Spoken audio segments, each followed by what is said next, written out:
talking about something that's a little bit more intimate. I know I got that book.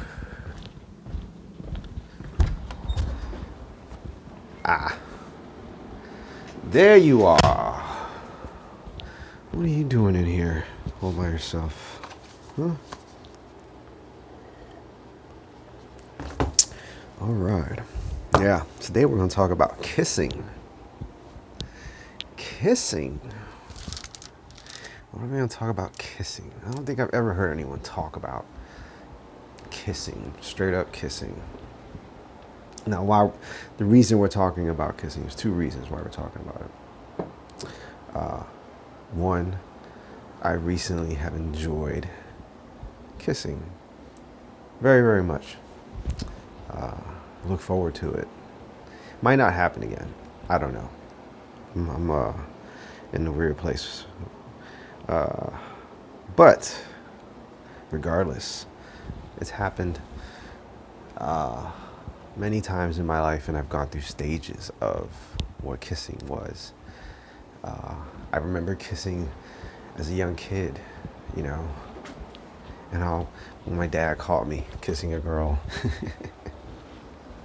I got in trouble for kissing a girl. My dad caught me when I was like 8 years old or something like that.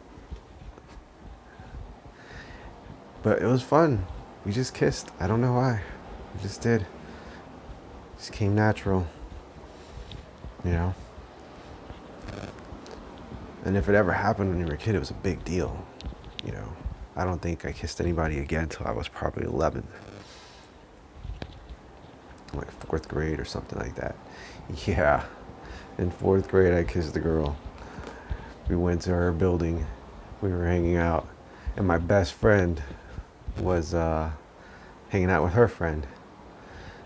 And by default, I was a wingman, basically. Yeah, I was a wingman at 11 years old. Come on, Iz. Her friend is there, and I really didn't like her friend, but she went in for it, and I didn't know what to do, and I just let it happen. And then she told everybody in school that she kissed me. I think I was 5th grade, and I denied it. Oh, I denied it. I denied it. I was like, that's not true. Straight up. I denied it, because I really didn't want to kiss her. I was just not in that, you know. I did not crush over that girl. I knew her, but I didn't crush over her like that. And so it goes. But then when I kissed a girl I really liked, same year, 5th grade, the new girl comes to school, lives in my building. She was like, she was gorgeous. She really was. For 5th grade, she had long hair, brown. She was Puerto Rican. I was Puerto Rican. I figured I had a leg up on that, whatever that meant. I just remember when they brought her into class, and it was just like a big deal, because that's how it went. A new kid comes to school, your first day is whenever your parents get there. Boom. You know, you walk right in. Everybody knows each other. It's been 2 weeks, you know. Now you come in, you're the new kid. The rhythm has already been established. And it's always like a presentation. And everybody's just trying to figure you out. And here comes this cute girl. Long, light brown hair. Big dark eyes. A cute smile. She was adorable. She really was. And, yeah. She lived in my building. We rode the same bus. We got along. Next thing you know, we're that cute little 5th grade couple. And I kissed her, and it was dope. And I was so happy. I was so happy. I was so fucking happy. I was like, yup. And that was it, man. That was one of those really good, like, I just kissed the hottest chick in school, and she digs me. And she dug me for a little bit. And then you know what happened? We flew back to the U.S. We flew back to the States for summer. And that was like that best summer ever. Rob Bass and DJ Easy Rock came out with It Takes Two. that year. I think we saw Roger Rabbit. I don't know. I could be wrong, but it was a great time. I had a great summer, and then next year was my first year in junior high, and I get back, and it's like 2 months later, and I find out that some other suave ass motherfucker took my girl.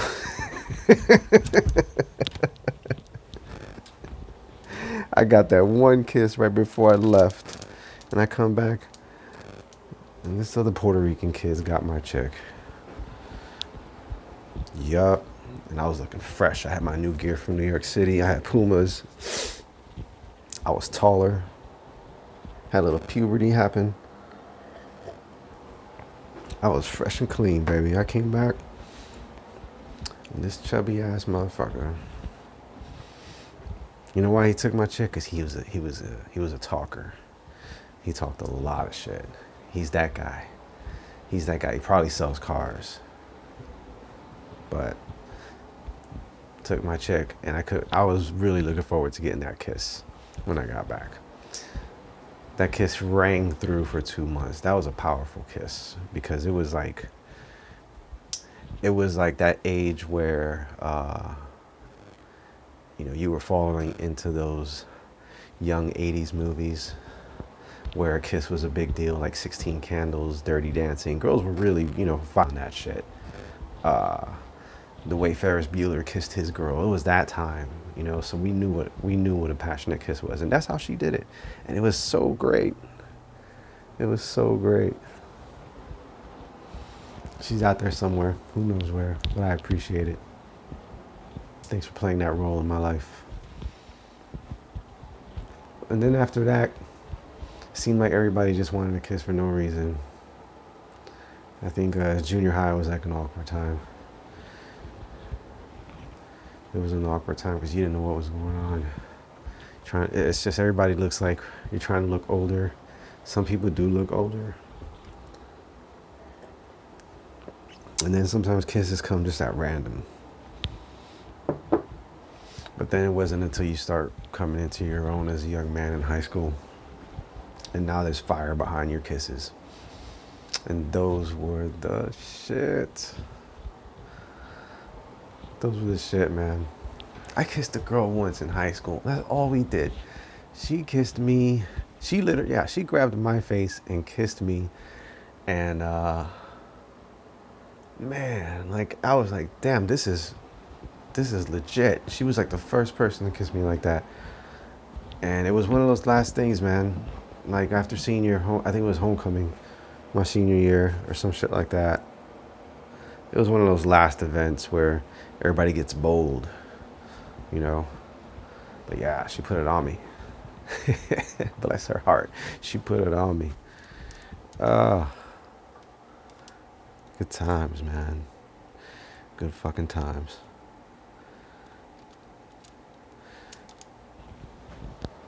So yeah, this book that I came across here is called The Kiss, A Celebration. And it's just a book it's got a lot of pictures of, famous paintings or photographs where people are kissing, and it's describing them. Sometimes there's a poem.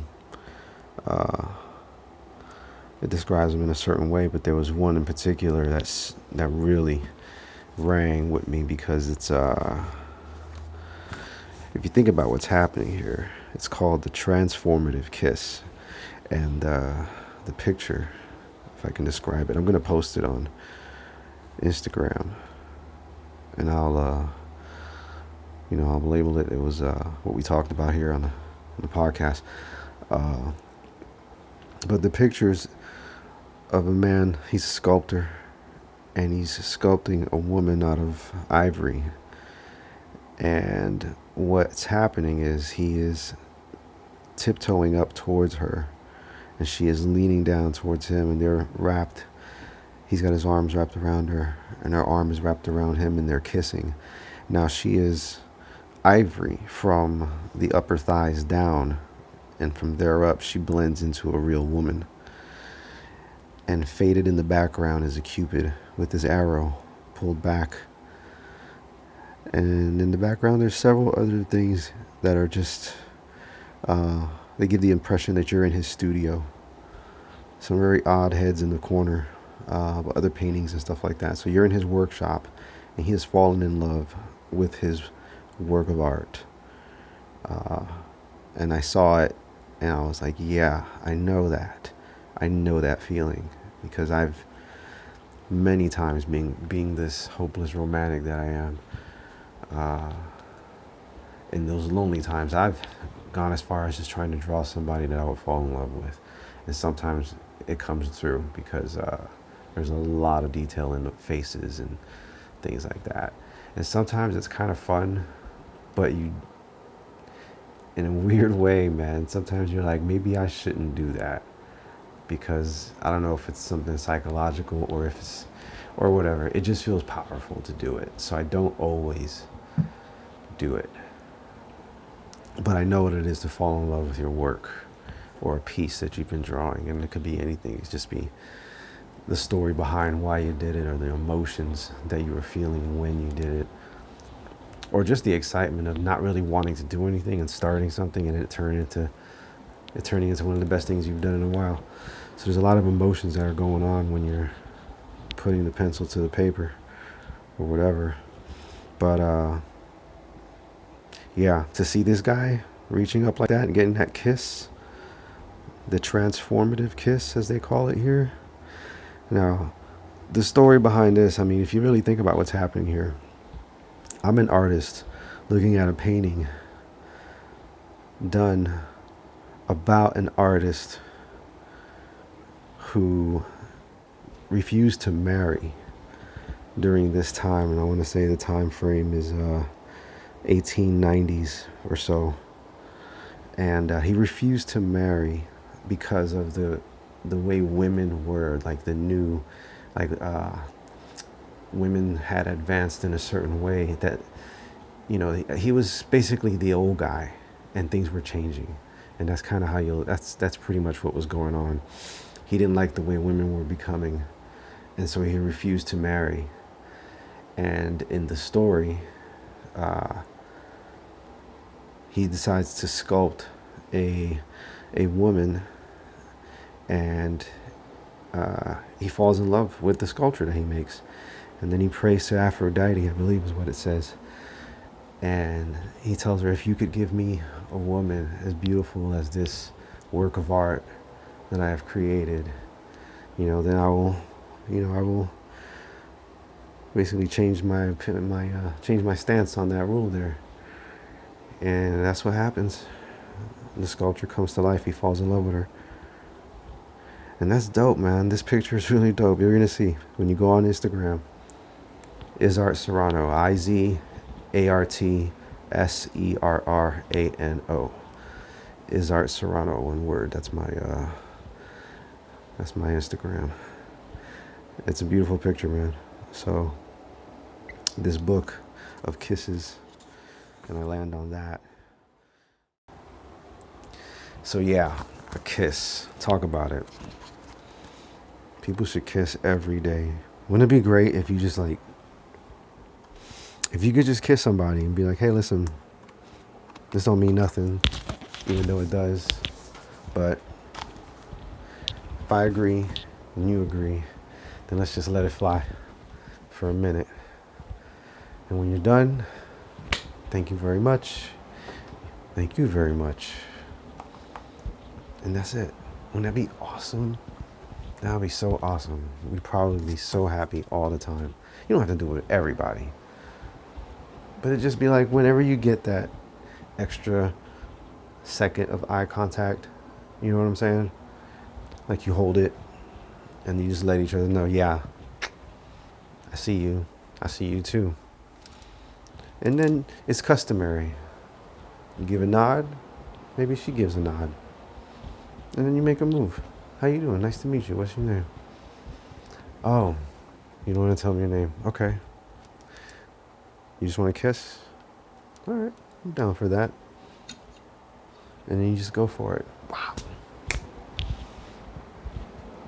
And you just go for it. You pray to God her breath is good. In the back of your mind, you do the sign of the cross and